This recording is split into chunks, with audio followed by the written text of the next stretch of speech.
todo el día. Estamos aburridos con las demoras de Amado. Y vos me venís a decir a mí que puedes hacer la vuelta más. Di balik gemerlap Meksiko, di tengah padang pasir Sinaloa yang kering dan panas, ada satu nama yang membuat siapapun menggigil ketakutan. Joaquin Archipaldo Guzman Loera. Dunia mengenalnya dengan satu panggilan yang sederhana, namun mematikan. El Chapo, yang artinya si pendek. Tapi jangan tertipu oleh tubuhnya yang kecil, karena kekuasaan dan kekejamannya melampaui batas manusia biasa. El Chapo lahir di Latuna, Sinaloa pada tahun 1957. Hidupnya dimulai dari kemiskinan. Ayahnya seorang petani miskin yang juga penyelundup ganja kecil-kecilan. Sejak kecil, El Chapo sudah belajar satu hal di dunia ini, yang kuatlah yang akan berkuasa. Usianya baru belasan tahun ketika ia mulai menjual ganja dan opium, tapi ambisinya jauh lebih besar dari para bandit kampung lainnya. Ia ingin jadi raja, dan darah dingin membuat jalan ke atas terasa mudah, bahkan jika harus melewati mayat manusia. Tahun 1980-an, El Chapo bergabung dengan kartel Guadalajara, dipimpin oleh Miguel Angel Felix Gallardo. Dari sinilah ia belajar semua cara licik perdagangan narkoba. Tapi ketika kartel itu runtuh, El Chapo tak ikut hancur. Ia bangkit membangun kartel Sinaloa yang telah menjadi imperium narkoba terbesar di dunia. Ia mempunyai strategi jenius sekaligus kejam. Ia membuat terowongan bawah tanah menuju Amerika Serikat. Jalan rahasia ini untuk mengirim bertonton kokain, heroin, dan methamphetamine. Dan siapapun yang berani menghentikannya tak pernah terlihat hidup lagi. Orang-orang bilang El Chapo punya dua wajah, satu wajah ramah, suka memberi uang ke rakyat miskin, membangun rumah, bahkan menyumbang ke gereja. Tapi di balik itu, ada sisi gelap yang begitu mengerikan. Ketika salah satu bawahannya mencuri sedikit uang darinya, El Chapo memerintahkan agar pria itu dibakar secara hidup-hidup. Ada juga cerita bahwa dia menyiksa musuhnya dengan cara yang bahkan polisi Meksiko pun tak berani sebutkan. Kepala musuh dipenggal, tubuh dibuang ke jalan, dan diberikan pesan. Begini nasib yang melawan Sinaloa.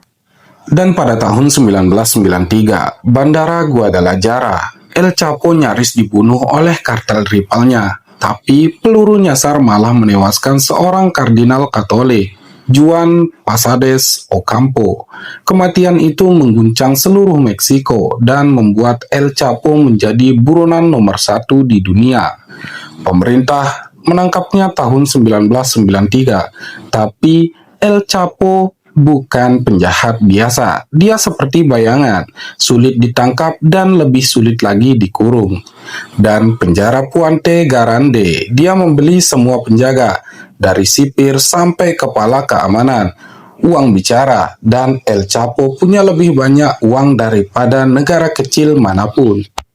Lalu pada tahun 2001, pagi yang tenang di Meksiko berubah menjadi berita gila. El Chapo melarikan diri dari penjara dengan cara yang tak masuk akal.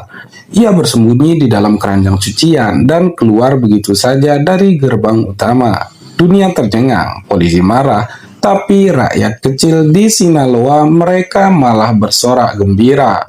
Mereka berkata, "Hore, pemimpin kita sudah kembali." Bagi mereka, El Chapo bukan penjahat, tapi pahlawan penyelamat bagi rakyat miskin. Namun, kebebasan itu kembali membuka lembaran darah. Dalam satu dekade, ribuan orang terbunuh karena perang kartel antara Sinaloa, Juarez, dan Zetas.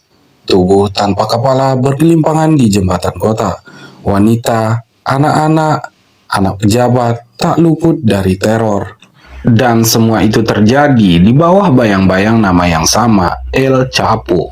Ia mengendalikan pengiriman narkoba lebih dari 50 negara. Uangnya mengalir melalui bank, perusahaan, dan politik korup. Ia membeli keheningan dengan emas dan menghancurkan perlawanan dengan peluru. Namun, sehebat apapun seorang raja, akhirnya ia harus jatuh. Tahun 2014, pasukan khusus Meksiko menangkap El Chapo di Mazatlan setelah pengejaran panjang. Tapi dunia kembali tercengang 2 tahun kemudian.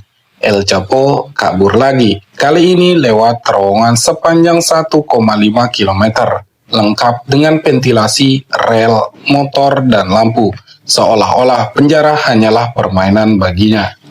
Namun tahun 2016 menjadi akhir kisah pelariannya. Ia kembali tertangkap setelah operasi besar-besaran yang melibatkan militer dan intelijen Amerika Serikat. Dan kali ini tak ada jalan keluar. Tahun 2019, El Chapo diekstradisi ke US dan dijatuhi hukuman seumur hidup di penjara paling ketat di Guana, ADX Florence, Colorado. Dan di sana, ia tak lagi raja, ia hanyalah bayangan dari masa lalunya sendiri.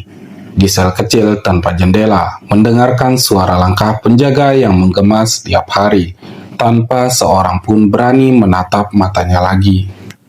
Begitulah kisah sang legenda gelap, El Chapo, si pendek dari Sinaloa yang mengubah kemiskinan menjadi kerajaan darah. Ia bukan hanya penguasa narkoba, tapi simbol betapa kekuasaan, uang, dan ketakutan bisa menciptakan monster yang bahkan negara pun gentar melawannya.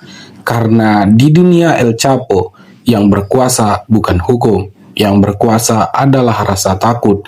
Dan ketika ketakutan menjadi agama, manusia kehilangan kemanusiaannya.